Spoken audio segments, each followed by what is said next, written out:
we've created these technologies that could be fantastic if we could just grow a little as a species to catch up to where we are intellectually. Hey there, welcome to Unboxing It, a podcast by Lara Wellman and me, Rowan Knox. Each week we tackle societal ideas and expectations that can stop us from leading full and authentic lives. We're so glad you're joining us. Let's get started. Welcome to Unboxing It. I'm Lara. And I'm Rowan. And this is the first podcast that we're recording in 2026. It's true, because the last podcast we recorded in late 2025, because we wanted to have something for the new year for you. You're welcome. That's right. And we are coming into this new year. We have a lot going on. Rowan is getting his coffee shop ready. I am watching Heated Rivalry on repeat. We have different things going on, but both important. Yeah, both equally busy. Equally busy, equally important. We're not talking about equally gay when we think about equally it. Gay. They're both pretty queer. So there's that. Definitely equally queer. So that's where we've been at coming into 2026, but also we are ready to still create some podcasts for you.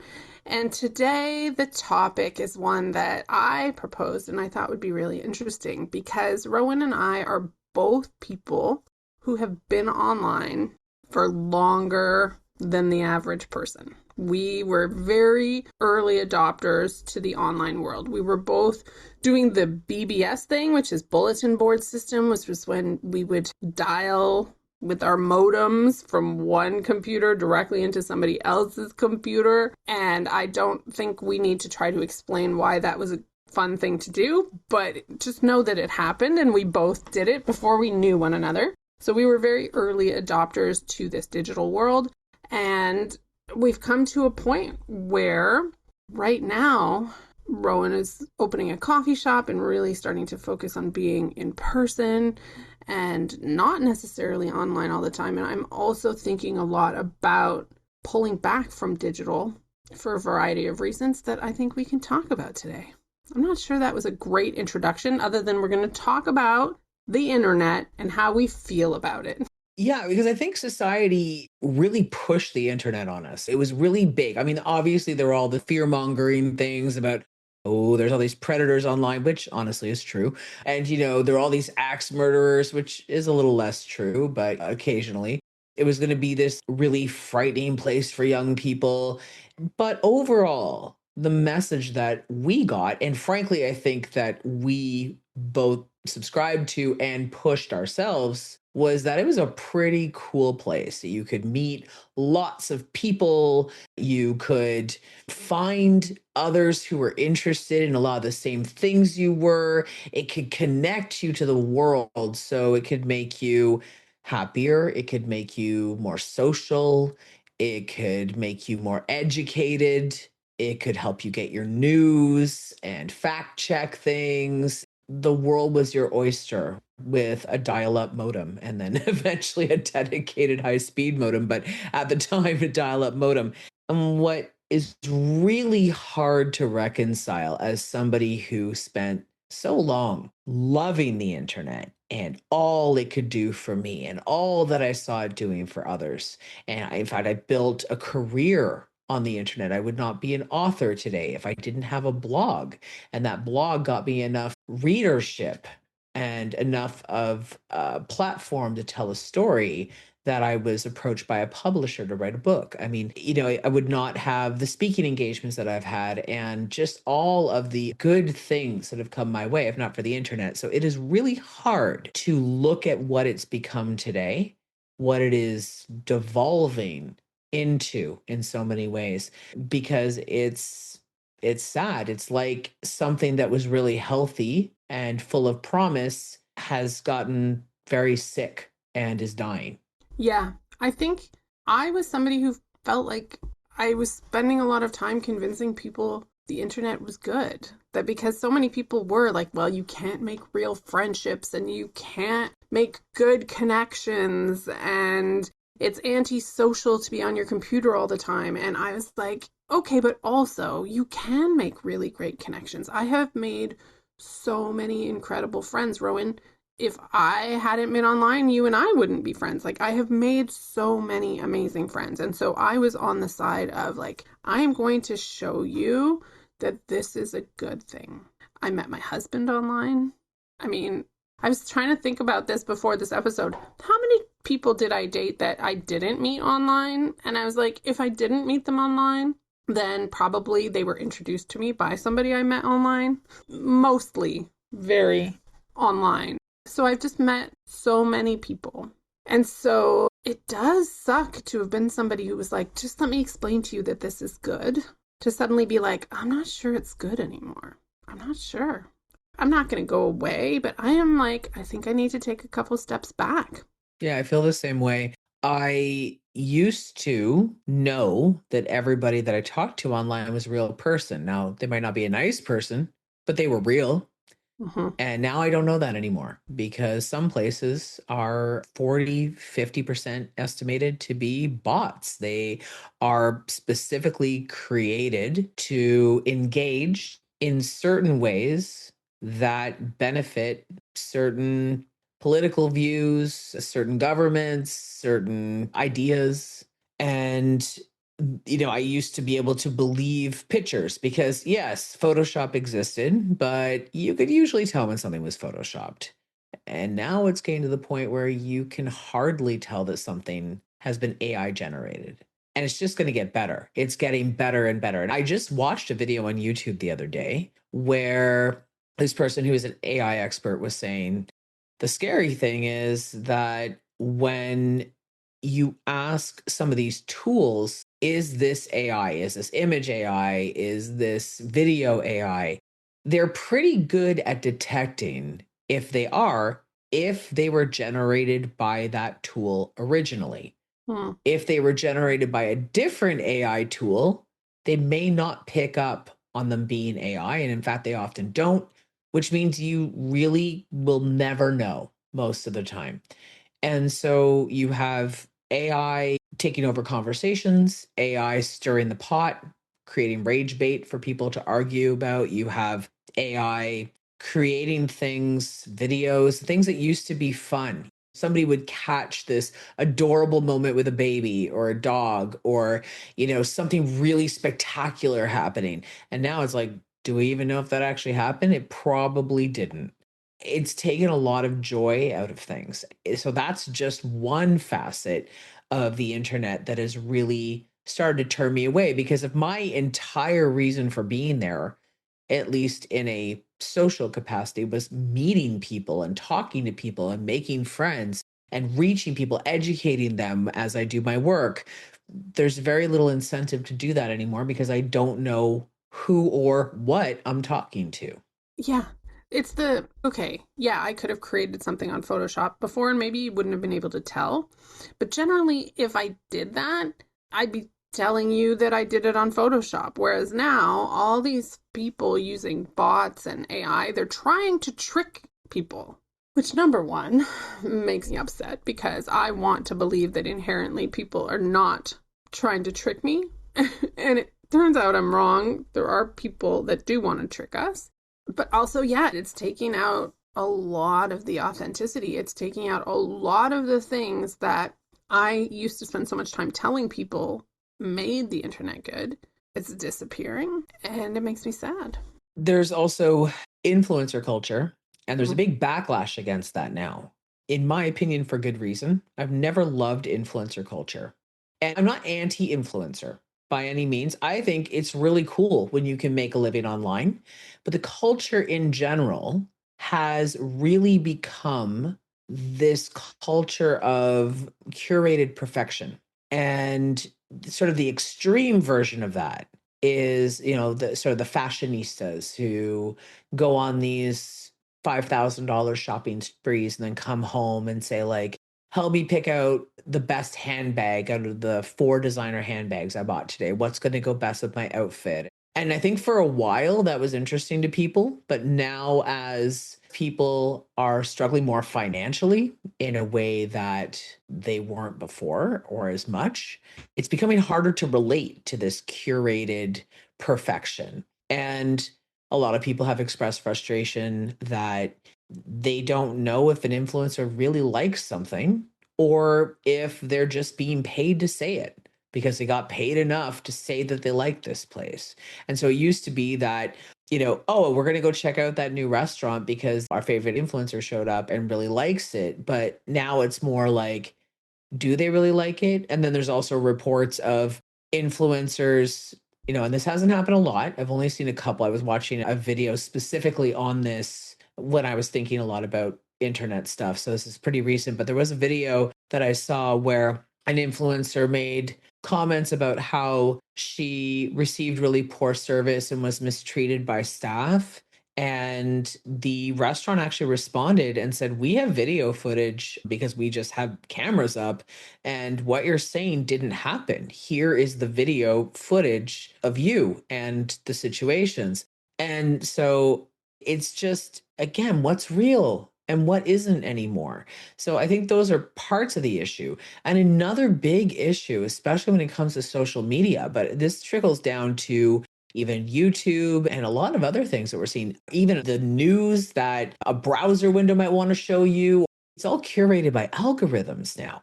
So the news that I see might not be the news that you see. And my user feed, like when I log into Threads or Instagram or Facebook or whatever it might be, my TikTok, it's going to look different than yours. So we're getting different content and there are voices. A lot of people have been saying this. There are certain voices that are being all but silenced. They're putting out content and they're not getting any traction. And there tend to be similarities in the types of people. So you're seeing a lot of trans voices, for example. I don't feel like I'm encountering that personally, but there are people who I would say have more followers than I do, tend to have a lot more engagement than I do, suddenly on some of these platforms are really struggling to get engagement. And they can't figure out why because they haven't done anything different. And then it's like a switch went off. So algorithms are influencing what people see. I have had people say to me, oh my God, Rowan, I haven't seen a picture of you in months. I'm on here every day, but I haven't seen you in months. And I just saw this picture of you. Wow, you look great. And this person follows me. And so you're not even seeing the people you want to see anymore. Like Instagram has become this place where I don't see my friends anymore. I just see a bunch of ads and a bunch of big accounts and a bunch of reels, and I'm not seeing nearly as many people. And that was the whole reason I went on there. That's why I've kept my follower count so small, is so I can specifically follow the people that I care about. So for all these reasons, I feel like the internet has just degraded and degraded and eroded and become this place that is just not very fun or usable anymore. Yeah. My Facebook is mostly ads or recommended things that I don't really want to see and very little from my friends. And that's very different, right? Like I was on Facebook before any of my friends. Well, I guess one friend was there first. That's how I found out about it. But I would have been 2007. Does that make sense? I'm going to say 2007. That's about when I joined too. Yeah. So it's changed a lot. Twitter, I was really active 2008 to 2012, 13, I think. I left much earlier than most people, but we've seen these things change. And while the algorithm sometimes plays in my favor, and I'm sorry for all of 2026, maybe forever, I'm just going to keep bringing up heated rivalry, but it has done a great job at feeding me so much content on heated rivalry. Like, well done, algorithm. But usually I don't think that is a great thing, but it does. It learns you, right? So I really like art. I mostly see art when I'm on Instagram. So in some ways it does a good job at understanding you and giving you content that you're interested in. But the really dangerous stuff is when it only shows you stuff from within your bubble. And then that's why, when elections go a certain way, and I think everybody I know agrees with me, but clearly that's not true because the election went a completely other different way, and they also think everybody agrees with them. Like, we're getting segmented, we're getting put into these little containers, we're not hearing from each other anymore, and it's just, I don't know, it's not good. Even if we go to real people, like sort of continuing that thought, there are still a lot of real people online, and I engage with many. So I appreciate that. But one of the things that has happened for a long time, pretty much since the internet became the internet, but it's gotten worse and worse, is the erosion of nuance and grace. We don't tend to look at things with nuance anymore. It's either black or it's white. It's either good or it's bad. And people are either good or they're bad. And mistakes are either mistakes that are the worst thing you could ever do, and you're a terrible, terrible person and you will be shamed forever, or they're not mistakes at all. I think that this is because we have been put into these silos, these echo chambers, and a lot of things are discussed without allowance for nuance, without allowance for, well, I guess a good example of that would be if somebody says, I really like the color yellow. It's a very nice color. And I think yellow makes everybody happy. And somebody else jumps in and says, well, you didn't consider the people who've been in an emergency situation, and yellow has been a color of, what about colorblind people? And I know that's a silly example, but you see this all the time, right? Like, this happens all the time. You forgot about this and you didn't think of that, and do better. It's not constructive conversation. It's just tearing each other down, and this sort of self-righteousness that is so, so common. When I wrote my second book, I actually researched that phenomenon because I really wanted to know, what is it that gets people like that? And I read a couple studies about how that type of self-righteousness, it ignites all the happy hormones. It gives you this nice reward. And it's hypothesized by anthropologists that when we were, say, living in caves and we were members of a group that needed each other for survival, if one person was sort of acting out of turn and not pulling their weight or stealing food or whatever, everybody jumping on them and shaming them so they wouldn't do it again was a survival thing. And if they kept doing it, they would, kick them out or worse. But I mean, we were rewarded for that because that's what kept us alive. And our instincts knew that. Unfortunately, it doesn't translate very well to online spaces because we're still animals. We still have these same behaviors and these same reward systems. And now, when somebody says something we find offensive, or forgot about this, or said something that we're taking out of context, maybe, or maybe we're not, it doesn't matter whether we're right or wrong. But this idea of piling on and just being one of the many, many voices that has now told this person that they're garbage and they should get off the internet and go walk into the sea, that triggers the same reward system. So we've created these technologies that could be fantastic if we could just grow a little as a species to catch up to where we are intellectually and why we're creating all this technology. So I just think it's like we're not emotionally and instinctively, I guess, mature enough to handle the stuff that we're creating and putting in front of ourselves. Yeah, and yes, and the Yes, and I saw another video. I mean, I think it makes a lot of sense that since we're talking about the internet and how we're impacted by it, we keep being like, and then I saw a video or I researched this thing. But it was a video, and it was Bernie Sanders and some other man were being asked a question by somebody in the audience. And the audience person, first of all, said, well, have you ever seen Wall-E? Which is a movie that I think he misunderstood, because he was like, technology can make life easier for us, and technology can mean that we don't have to do some of the work that doesn't matter, right? Like, it's going to make life better. And I was like, that is not what that movie's about. But okay, let's put that aside for a moment and say, yes, I think technology was always dreamed of as a thing that would make the world better. It would make it easier for people. It would mean that if jobs were taken over by technology, that would mean that there would be less burden on the rest of people so that everybody could have an easier life. Not, now I've lost my job and I'm going to go live on the streets while a robot does my job. Like, that is not the ideal of what I feel like a lot of people thought technology could do for the world. And the point, I think it was Bernie Sanders who said, was, do you think that these few billionaires who are in charge of so much of the internet and AI and where we're going ultimately want to create an equitable, helpful society? Do you think that that's what the people who are in charge want? And the answer is no, probably not. And therein lies the problem. Because is it possible that technology could do a lot of good for the world? Yeah, I think it could. But it can also do a lot of bad.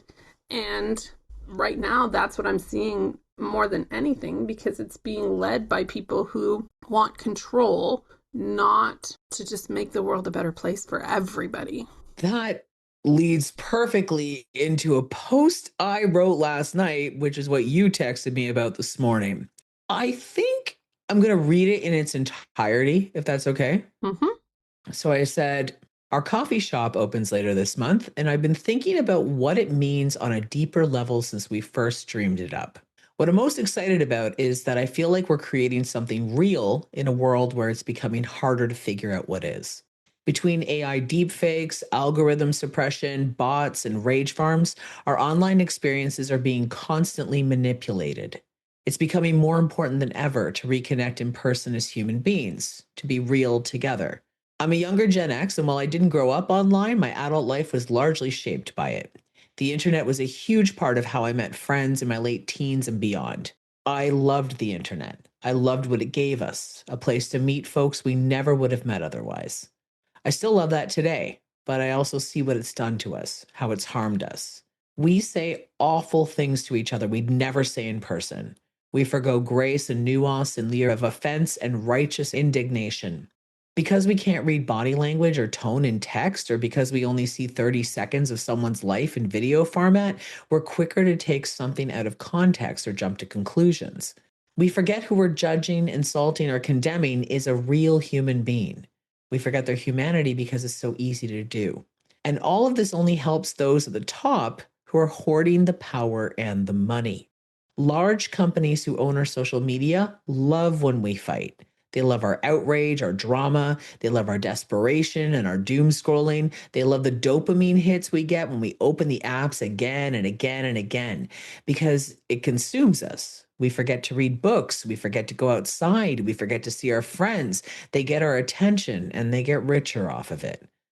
And no, I'm not saying we shouldn't be online. I'm online right now because I was when I was writing this. But I've also done all these things I'm describing, and sometimes when I'm not careful, I fall back into it. For a long time, I've wondered what we can do to fix what's happening, how to repair the cracks in humanity and come back together as people. Because we need to if we're going to turn this tide on what's happening to us. They want us distracted. The big companies, the right wing politicians, they need us to be. I know I can't fix all the problems, but a small thing I bring to the table is understanding the power of human connection. I love people and I love the magic that happens when we come together in a room. We form strong bonds, we create big things, we experience deep joy. And in those moments, we can do anything. That's what building out this coffee shop is to me. It's a gathering space for humans to be human in. It seems so simple, but we need more of that. We are in the fight of our lives, my friends. The global threats we're facing affect us all. We'll still need our online spaces to socialize and organize, but I predict offline spaces will be just as vital in the next few years.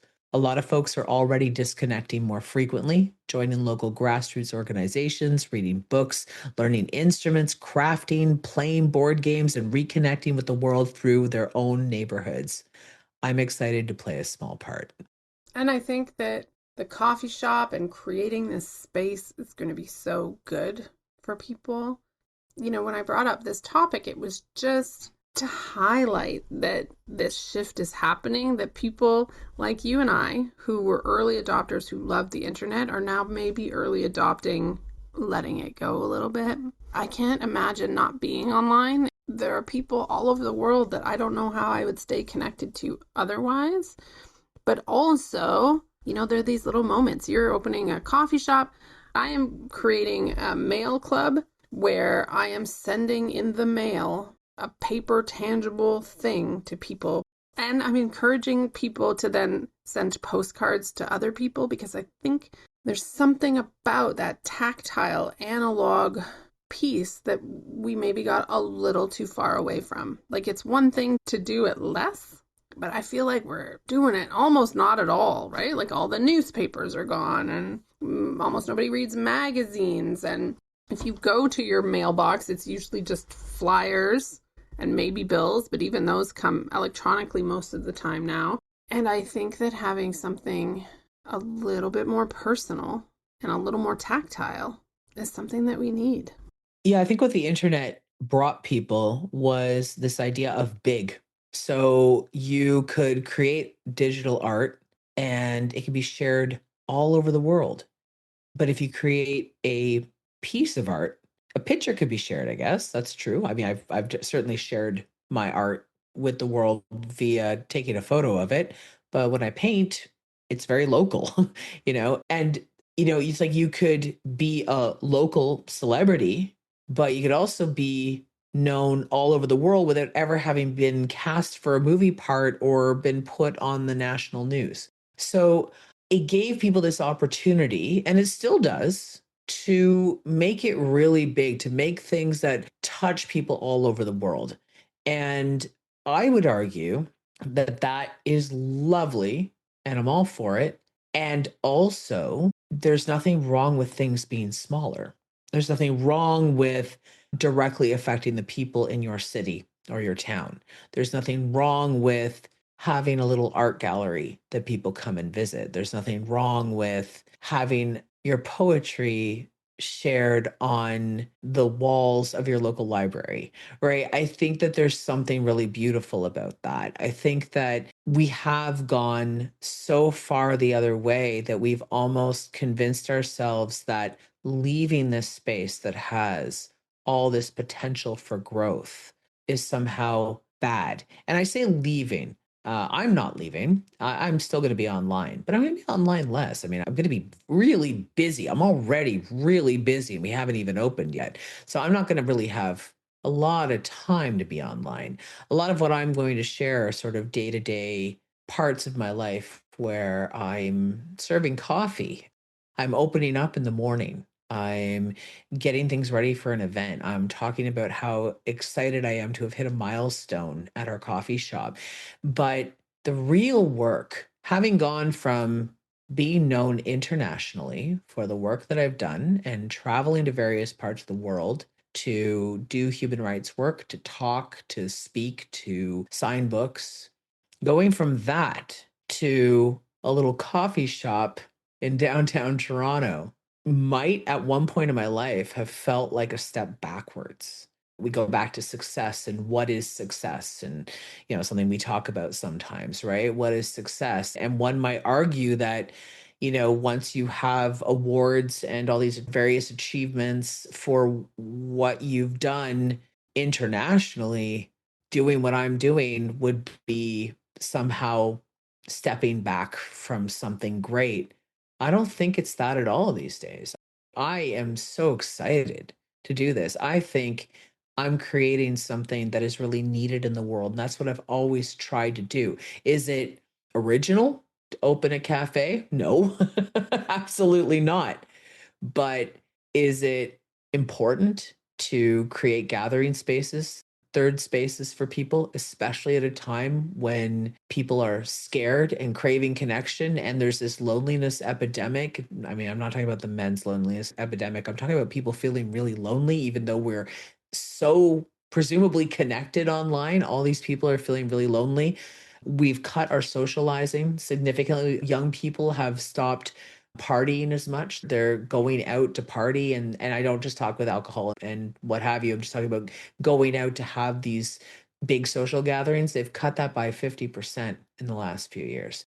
I think people are lonely. And do I think that it's important to create these spaces where folks can gather? Absolutely. Absolutely. So I'm really excited about that. And there will be an online piece to it, but it's not the whole picture anymore for me. And I'm good with it.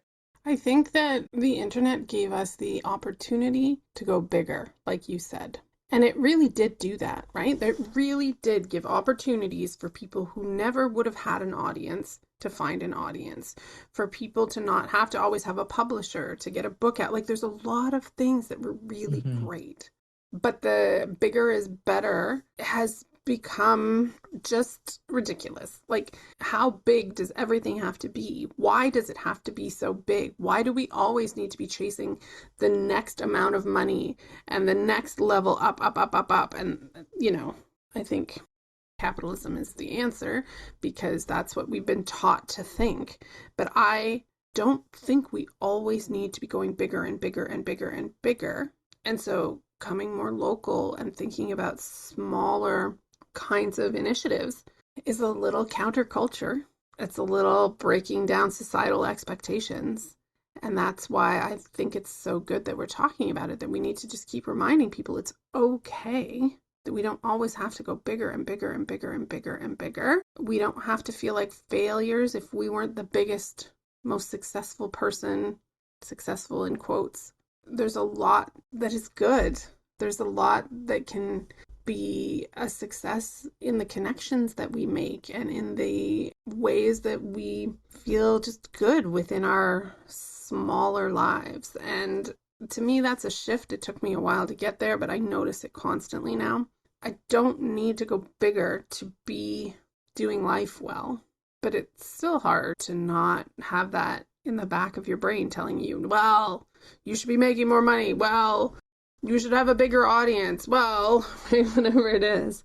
But I think these smaller steps away, and again, it's not a complete step away, but just acknowledging that even, and I'm going to say that since the pandemic, it's gotten harder and harder for me to want to go out, right? So I understand that. Like, to me, I'm like, well, I could just order in. Well, I could just call somebody. Like, going out feels like a lot. And so I am trying to make sure that I still make the effort to go out and do things in person because it's important. And while it's fantastic that I can also spend an hour on the phone chatting with my friend in Portugal without it costing $5,000 in long distance fees, I also want to make sure that I know where I am and how to stay connected and that I'm not always thinking about online. Well, a lot of people are really worried right now too. They're worried about the world and the things that are happening. What's the guy in the White House going to do next? Is there going to be some kind of chaos erupting around me? And I don't lie awake at night worrying about our direct situation here, but I do think that when it comes to any emergency preparedness or any type of organizing that needs to happen in a crisis or anything, knowing your neighbors is number one. And everybody will tell you that. Knowing your neighbors, knowing your local community people, knowing your local resources, those are very important. And just for day to day things, and I think I really learned this moving to Toronto because I live in a very urban neighborhood now, and I can walk to pretty much anything I need. There's something really great about getting to know everybody at your local bank, actually going into banks sometimes. I know that's a luxury. I'm going to really not like that I can't bank locally soon, that I'm gonna have to do everything online because I'm gonna be so busy. But but I mean, like, going to my local hardware store, going to chat with my pharmacist, going out into the world, sitting in my local coffee shop, which is not my coffee shop. It's another one that's up the road from me. Just getting to know my baristas, like all of those things are not only good for something extreme like an emergency, but they're also just really good in terms of mental health and feeling connected. Because when everything is done from home all the time, we're missing certain things. We're missing a lot of body language if mostly what we do is talk by text. We're missing just the very real human feelings that happen when you're in a room with other human beings. I think also getting outside of your house helps you get outside of your head. I was just talking to someone today who's having a really rough time with the way the world is. And what I said to them was, go for a walk more. Because when they actually directly asked me for advice, like, what do I do when I feel like that? And I said, I go outside. I put my shoes on and I go outside and I go for a walk, especially when it's the last thing I want to do, especially when all I want to do is stay home. I make myself go. And every single time, no matter how I'm feeling, no matter how bad it is, even if I don't feel 100% better at the end of it, I still feel better than I did before because I get out, I get to see reality. I'm looking at the trees. I get to see a cute dog. There's some kids playing in the park. I get to wave to one of my neighbors and say hello for a minute. Like those types of interactions, talking to the cashier, etc. Those things fill me up and ground me in a way that nothing online ever does. As much as I can list a lot of things that I get online, those specific things I just mentioned are not those. So I think it's really important that we get out and we connect and get to know the people in our community. I will also say that I don't always feel better when I do those things, but I am learning that the long term benefit exists, right? So if you're a person who is like me, who's like, the stupid walk for my stupid mental health didn't even make me feel better, so why am I going to do it again? Some people, it's not going to be immediate. And I think that I just want to remind people of that because sometimes I'll feel like, well, why do you all feel better? I don't feel better. Stop telling me I'll feel better. But there is value in doing it a little bit anyway and understanding that there's a longer term value. There's one other thing I wanted to share because I think we'll probably wrap up soon, which is at Christmas, I gave a family gift. And my family opened it up and they're like, what is this? I was like, paper maps. And they're like, why? Ah, Why did you give us paper maps? And I was like, listen, I'm not saying the apocalypse is coming, but I do know that multiple times in the last 5 years, we have lost all telephone, internet, power, like in a way that I'd never seen before, in a way that I'd never been disconnected as much, right? Like before, if your power went out and your internet went out, well, your phone still worked. But then one day, my phone didn't work either. And I was like, we need to have these on hand just in case. And you need to know how to read a map just in case. And that's it. It's not that I'm saying I'm not going to use Waze anymore to have it tell me where to go, but I am going to make sure that there is some kind of backup, that my kids know how to read a map, because we just need a little bit of both. yeah. Yeah, exactly. It's like I just went on about how much I hate AI because, as a general rule, the way that it is being used in society right now, I do hate it. But I don't actually hate AI as a tool. I think it's okay to utilize AI in healthy ways and in mindful ways because it is so damaging to the environment. I like to sort of take, again, this is nuance. It's nuance, kids. This is what I was talking about. You don't have to be all the way over here, all the way over here, right? Like a lot of my stances are seemingly anti-capitalist. And I was saying to you earlier, Lara, like I'm not anti-capitalist. I am anti-late stage capitalism, though. Wow. Like it is pretty fucking awful. But I think that there is a beautiful happy medium where we don't have to abandon all technology, but we also pick up more of the older stuff that we used to have. Like, how many of us have lost our ability to read a book? We cannot sit and read a book anymore because these 30-second videos have destroyed our ability to sit down and focus on anything that is longer than 300 words. And when I realized that about myself, when I started to realize, I'm like, I am a writer, I am an author who cannot sit down and read a book very often. I got mad. I got mad at what technology had done to my brain, and I made myself start to be able to sit down and read a book. It was really hard at first. And some days when I'm stressed, it's still not easy. And okay, this is where I was on Twitter for too long because now I'm like, oh, and also I recognize that people have ADHD. And also I recognize that people have learning disabilities. Like I'm trying to like make this big list in my head so no one gets mad at me. But like seriously, what I'm saying is like somebody who maybe is not struggling with those things, who's not dealing with those things in their lives, who used to be able to read books all the time and now finds that they can't read books.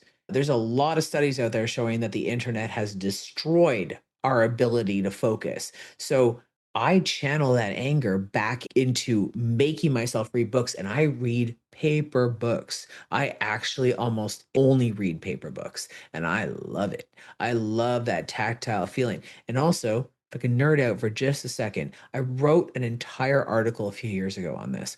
Paper books allow us the tactile function of paper and actually running our fingers over it and flipping the pages. It helps commit what we're reading to long-term memory. It's actually very beneficial. Now, if you can only read books digitally or you prefer it and it works for you, fantastic. Do it that way. But I wanted to say for my fellow book nerds who get told they're destroying trees, okay, yeah, we kind of are destroying trees. So, we have to be mindful of that. But paper books, they're good for you. Yes, I don't like reading paper books because I drop them on my face a lot because I read lying down. Oh, imagine hardcover. Oh, you don't have to imagine. You've done that, haven't you? As you've fallen asleep and you Absolutely. draw. Yeah. Yeah. Yeah. Yeah. I even take them into the bath and I'm like, what are you doing, Rowan? Don't do it. Don't do it. You're so silly. I haven't actually ruined it. Oh, no, I ruined one book in the bath. But anyway, I digress. But I do like writing, right? Like, I think it's really important for me not to Oh, just type everything. I handwrite a lot of things, especially if I'm doing any kind of thinking work, especially if I'm struggling. Like, I handwrite. And there are also studies that show that the connection between your handwriting of something versus typing is different for your brain and how you input information. wow. All the things we were not aware of when we were first introduced to the World Wide Web. As we called it then. I know. I just aged us. This has been such a good conversation. I guess my takeaway from this is that it's okay to push back against making online your entire thing without having to give it up entirely. And to notice the little moments where you can step away from it, right? Where you can decide, maybe I'm going to take things out of a group chat and I'm going to invite all my friends over for a drink. I'm going to invite them all to Rowan's coffee shop, right? But whatever it is, it's let's remember to do this. And I think in this world, things just keep getting more and more overwhelming, and it's easier and easier to not do the thing. And while I am a big believer that sometimes you don't need to do all the things people say, I think it's a good reminder to check in with yourself and say, maybe I want a little bit more of this analog life. And anytime we are implementing a new skill in our lives or something that we're trying, or maybe we're going back to after years and years of not doing it, it can feel a little weird, a little uncomfortable at first. But just like anything else, like you're trying out a new exercise or whatever, you got to give it a little bit. So it might be hard to spend a little more time offline. A lot of us forget that our brains love it. Those alerts, when they started to put those notifications in, that was specifically done because psychologically our brain loves that. It's like that little dopamine hit over and over every time you get a like on something, every time that little red number pops up, whatever it is. It might not feel great at first to distance yourself from that, but it's like anything else. Like I quit smoking when I was much, much, much, much younger. And I remember when I turned the corner and smoking no longer felt enticing in any way. It just felt like, this is gross. Why did I ever do that? And I'm so grateful that happened, but I had to stick it out to that point. It took a long time. And I think breaking any habit, and let's face it, a lot of us these days, we go online and we start to doom scroll. And if we were to stop ourselves for just a second and go, and I've been doing this lately, that's why I'm saying this, stop ourselves for just a second and go, is this making me happy? Like, this is my downtime. Is what I'm reading right now making me happy? And I do a body scan, I check in with myself, and it doesn't. Most of the time, what I'm reading is not, or what I'm seeing is not making me happy. So I put it down, I put it away, and I do something else. So if we could just be honest with ourselves and be gentle with ourselves, I think many of us could benefit with a bit of a cleanse here. So think about it. Is there a local coffee shop that you can come and check out? By the time this episode comes out, Rowan's might be open. So if you're in Toronto, you can go sit in a coffee shop. Do you want to read a paper book? Do you want to get a letter in the mail from me every month with little fun things? Do you want to just invite your friends out and do something instead of the group chat? Just think about it one step at a time. That's all I think we're thinking. And take care of yourselves out there. It is tough right now. I know it's really tough right now. And if you're struggling, I hope that you're able to reach out and talk to somebody. And if you're not feeling so good, I hope that you take excellent care of yourselves and be safe. Thank you for being here. Thank you for listening to Unboxing It. We're so glad you did. If you like what you heard and you want to help us keep making episodes, please leave us a rating wherever you heard this one. You can also subscribe to the Unboxing It Substack to get access to all of the latest news and some special bonus content. And hey, truly, don't forget to find some moments of joy today. You deserve them. Take care out there, and we'll see you next time.